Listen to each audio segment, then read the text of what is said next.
একদিন আপনার ফোনটা আর বাজবে না, ঘড়িটা চলবে কিন্তু আপনার সময় থেমে যাবে। মানুষ তখনও পৃথিবীতে থাকবে, কেউ হাসবে, কেউ কাঁদবে, কেউ ব্যস্ত থাকবে, কেউ হয়তো আপনাকে মনেও বলবে। কিন্তু আপনি চলে যাবেন এমন এক জগতে যেখান থেকে ফিরে আসার আর সুযোগ নেই। আল্লাহ তাআলা বলেন, কুল্লু নাফসিন যায়িকাতুল মাউত, প্রত্যেক প্রাণীকেই মৃত্যুর স্বাদ গ্রহণ করতে হবে। কিন্তু ভয়ঙ্কর বিষয় শুধু মৃত্যু নয়, ভয়ঙ্কর হলো মৃত্যুর পর আমার জন্য কি অপেক্ষা করছে।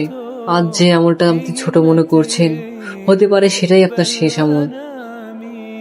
কবর কারোর জন্য জান্নাতের বাগান, আবার কারোর জন্য জাহান্নামের গর্ত।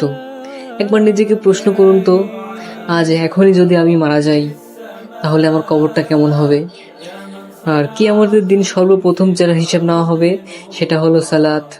তাই নামাজকে কখনো পিছিয়ে ফেলে দেবেন না, কারণ আমরা জানি না সামনের আজানটা আমরা শুনতে পাবো কিনা, সামনের নামাজটা আমরা পড়তে পারবো কিনা। তাই আজই ফিরে আসুন আল্লাহর দিকে। মৃত্যু আসবেই। প্রশ্ন হলো, আমরা কি মৃত্যুর জন্য প্রস্তুত?